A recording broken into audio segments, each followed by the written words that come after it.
장 막판으로 갈수록 조금 더 하락폭이 짙었었는데요.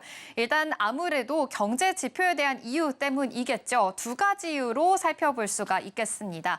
일단 고용 지표 관련해서 그리고 이 물가 안정과 관련해서는 연준이 계속해서 강하게 지금 시그널을 보내고 있는 상황인데요. 일단 GDP부터 살펴보겠습니다.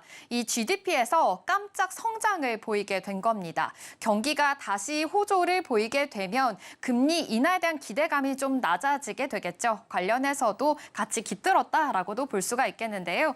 GDP가 3.3%에서 3.8%로 상향 확정이 된 것입니다.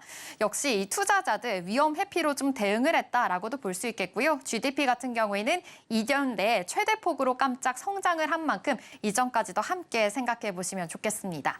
그다음에는 고용 부문입니다. 사실 연준이 계속해서 고용 부분에 대해서는 사실 얼마 전에 금리 인하를 한 배경에도 고용에 관해서 하방 위험이 있다라고 해석을 했기 때문입니다. 위축이 된 것으로 보입니다.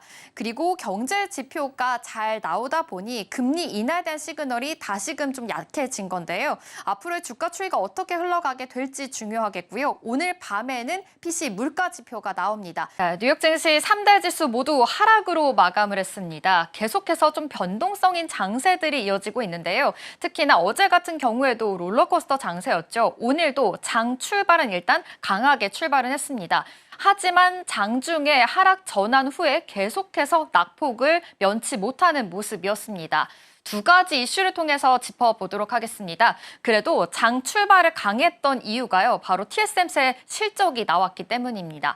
AI 붐이다라는 이야기와 함께 실적이 잘 나왔습니다. 최대 실적을 냈다라는 점 짚어볼 수가 있겠는데요. 일단 반도체 수요가 굉장히 급증을 한 것으로 확인이 되고 있습니다. 전반적으로 이 반도체 안에서의 수요 또한 더 늘어났다라는 점까지 함께 포착해 보시면 좋겠습니다.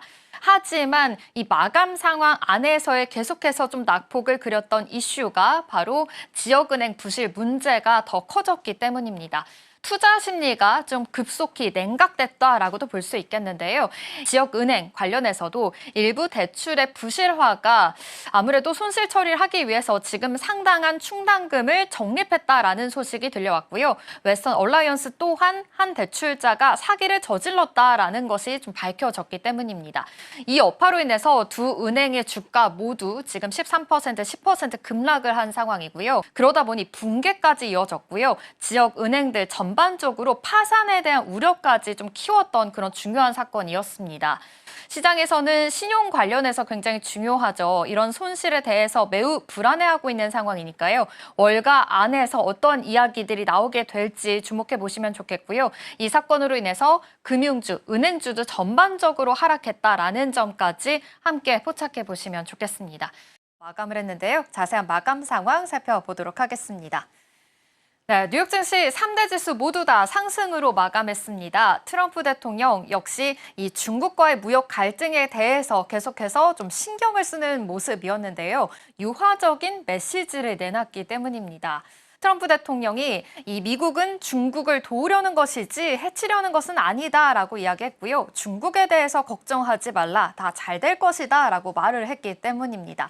중동의 평화가 찾아왔다라고 밝히면서 이제는 3차 세계대전은 없을 것이다라고 이야기했습니다.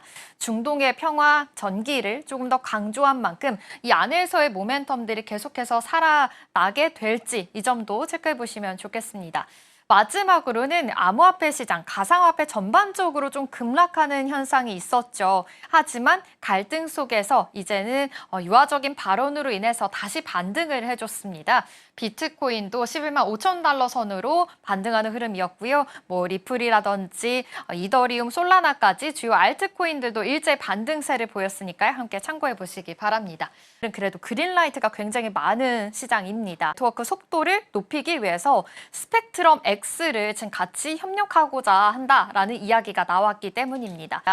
정부 기관이 민감한 정보를 또 노출하지 않고도 AI 분석뿐만이 아니라 보안 협력까지 수행할 수 있도록 도와준다라는 건데요. 역시 오라클 안에서 계속 모멘텀도 살아있는 것으로 보입니다. 이어졌던 금요일 증시였는데요.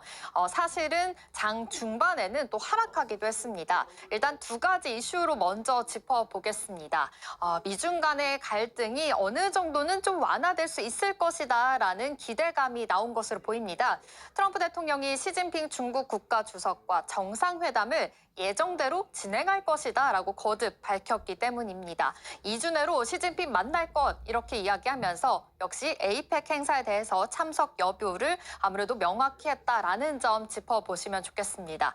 간밤에도 이 인터뷰를 통해서 이러한 이야기를 내놓았는데요. 지금 미중 간의 무역 협상 매우 잘 되고 있다라고 이야기했고요. 역시나 유화적인 메시지를 내놓기도 했습니다. 이렇게 매출에 대한 목표를 상향했는데도 불구하고 6% 하락한 이유가 있습니다. 바로 주가가 과열 부담이다라는 이슈가 계속해서 좀 불거지고 있기 때문입니다. 월가에서도 목표 달성에 대한 가능성에 대한 회의론이 좀 제기된 만큼 오라클 안에서도 역시나 불안정한 장세 이어지고 있다는 점까지 체크해 보시면 좋겠습니다. 이 밖에 마이크론도 볼까요? 0.07% 소폭이지만 하락했습니다.